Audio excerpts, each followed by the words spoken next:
ഇന്ന് നമുക്കൊരു ചിക്കൻ കറി ഉണ്ടാക്കിയാലോ? ആവശ്യമായ ഇൻഗ്രീഡിയൻസ് ഒന്ന് നോക്കാം. 1.5 കിലോ ചിക്കൻ, 6 സവോള നീളത്തിലരിഞ്ഞത്, ഒരു വലിയ കഷ്ണം ഇഞ്ചി ചതച്ചത്, 8 വെളുത്തുള്ളി ചതച്ചത്, 6 പച്ചമുളക് നീളത്തിലരിഞ്ഞത്, കറിവേപ്പില, 3 തക്കാളി, 3 ടേബിൾ സ്പൂൺ മല്ലിപ്പൊടി, 1 ടീസ്പൂൺ മുളക് പൊടി, 1/2 ടീസ്പൂൺ മഞ്ഞൾപ്പൊടി, 1 table spoon chicken masala, 1 teaspoon കുരുമുളക് പൊടി, ഒരു ചെറുനാരങ്ങയുടെ നീര്, ആവശ്യത്തിന് ഉപ്പ്, 1 ടേബിൾ സ്പൂൺ വെളിച്ചെണ്ണ. നേരത്തെ മാറ്റി വെച്ചിരിക്കുന്ന മസാല നമുക്ക് ഒരു ചട്ടിയിലേക്ക് ഇട്ട് കൊടുക്കാം. അതിനുശേഷം നല്ലോണം മൂപ്പിച്ചെടുക്കാം കേട്ടോ. മസാലയുടെ പച്ചമണം പോകുന്നത് വരെ നന്നായിട്ട് മൂപ്പിച്ചെടുക്കാം.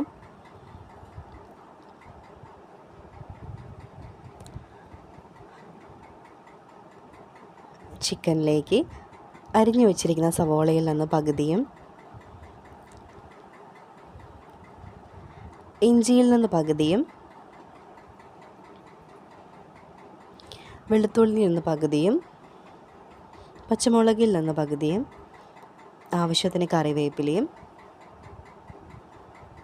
നേരത്തെ മൂപ്പിച്ച് വച്ചിരിക്കുന്ന മസാലകളും ചേർത്ത് കൊടുക്കാം. അതിലേക്ക് ആവശ്യത്തിന് ഉപ്പും ചെറുനാരങ്ങയുടെ നീരും വെളിച്ചെണ്ണയും ചേർത്ത് നന്നായിട്ട് മിക്സ് ചെയ്ത് കൊടുക്കാം കേട്ടോ. ചിക്കൻ്റെ എല്ലാ ഭാഗങ്ങളിലേക്കും മസാല പിടിക്കുന്നത് വരെ നന്നായിട്ട് മിക്സ് ചെയ്ത് കൊടുക്കാം. അങ്ങനെ മിക്സ് ചെയ്ത് കൊടുത്തതിന് ശേഷം ഫ്രിഡ്ജിലേക്ക് മാറ്റി വയ്ക്കാം കേട്ടോ. ഒരു ഉരുളി അടുപ്പത്തേക്ക് വെച്ച് അതിലേക്ക് ആവശ്യത്തിന് വെളിച്ചെണ്ണ ഒഴിച്ച് കൊടുക്കാം. അതിലേക്ക് ബാക്കിയുള്ള സവോളയും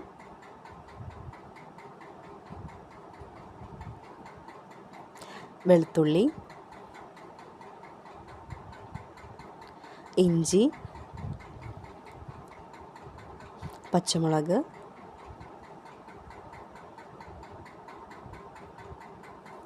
കറിവേപ്പിലയും ചേർത്ത് നന്നായിട്ട് മൂപ്പിച്ചെടുക്കാം കേട്ടോ. സവോള നല്ല ബ്രൗൺ നിറമാവുന്നത് വരെ വഴറ്റി കൊടുക്കാം. അതിലേക്ക് 3 തക്കാളി നീളത്തിലരിഞ്ഞതും കൂടി ചേർത്ത് കൊടുക്കാം. തക്കാളി നന്നായിട്ട് വഴഞ്ഞ് കഴിയുമ്പോൾ നമ്മൾ നേരത്തെ മസാല പുരട്ടി മാറ്റി വെച്ചിരിക്കുന്ന ചിക്കൻ ഇതിലേക്ക് ഇട്ട് കൊടുക്കാം കേട്ടോ. ചിക്കനും ചേർത്ത് നന്നായിട്ട് വഴറ്റി കൊടുക്കാം. ആവശ്യത്തിന് വെള്ളവും ചേർത്ത് ചിക്കൻ നമുക്കൊന്ന് വേവിച്ചെടുക്കാം കേട്ടോ.